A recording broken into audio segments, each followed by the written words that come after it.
ফেরাউনের নির্মম অত্যাচারে বিবি আসিয়ার বেহেশতে গমনের বিস্ময়কর ঘটনা। ফেরাউনের এক দাসীর ভাগ্যে আল্লাহ পাক রেখেছিলেন হিদায়াতের দৌলত, অমূল্য সম্পদ। একদিন ওই দাসী মুসলমান হয়ে যায়, আশ্রয় গ্রহণ করে ইসলামের সুশীতল ছায়ায়। ইমানের আলো ছড়িয়ে পড়ে হৃদয়ের প্রতিটি কোণায়। দাসী তার ইমানের কথা গোপন রাখতে চেষ্টা করে, কিন্তু সম্ভব হয়নি। সে চেয়েছিল এই সংবাদটি কেউ না জানুক, অন্তত খোদার দাবিদার মহাপাপী ফেরাউন। কিন্তু তাও পারা যায়নি।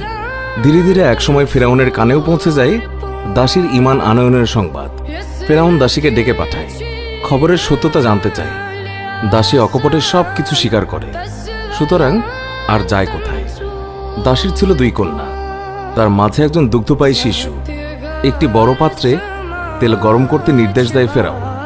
তেল টকবক করে ফুটতে শুরু করলে দাসীকে সম্বোধন করে সে বলে, আমাকে খোদা মানো, নইলে তোমার সন্তানরা এখনই দুনিয়া থেকে চিরতরে বিদায় নেবে। তাদেরকে আমি এই ফুটন্ত তেলে ডুবিয়ে মারব, নির্মমভাবে হত্যা করব, তারপর তোমাকেও মারব। সুতরাং ভেবে দেখো, মুসার খোদাকে খোদা মানবে নাকি আমাকে? ফেরাউনের কথায় দাসীর ইমান বিদ্যুতের ন্যায় জ্বলে ওঠে, ঝড়ের ন্যায় বেগবান হয়।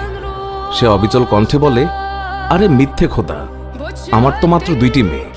যদি আমার আরো কয়েকজন মেয়ে থাকতো, তাদেরকেও আমি খোদার রাহে বিসর্জন দিতাম, উৎসর্গ করতাম। তবুও তোমার মতো নাফরমানের আনুগত্য কখনোই স্বীকার করতাম না। সুতরাং তুমি যা ইচ্ছে তাই করতে পারো, কোনোই পরোয়া নেই আমার। আমি তো এই ত্যাগের প্রতিদান চাইব ওই আল্লাহর কাছে, যিনি তোমারও খোদা। নিষ্ঠুর ফেরাউন আর দেরি করল না।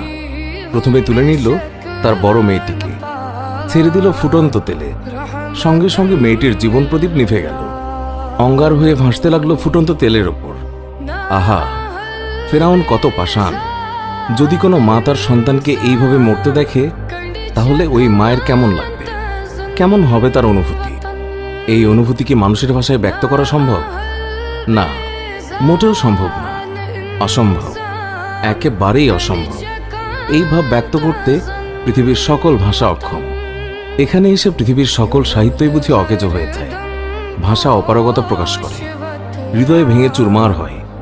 মেয়েটিকে তেলে নিক্ষেপ করার সাথেই আল্লাহর রহমতের সাগরে ঢেউ ওঠে।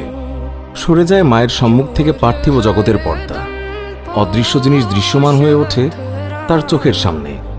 মা পরিষ্কার দেখতে পায় মেয়ের রূহ তার শরীর থেকে আলাদা হয়ে উড়ে যাচ্ছে দূর আকাশপানে, আর যেতে যেতে বলে যাচ্ছে, ধৈর্য ধরো মা, বেহেশতে দেখা হবে।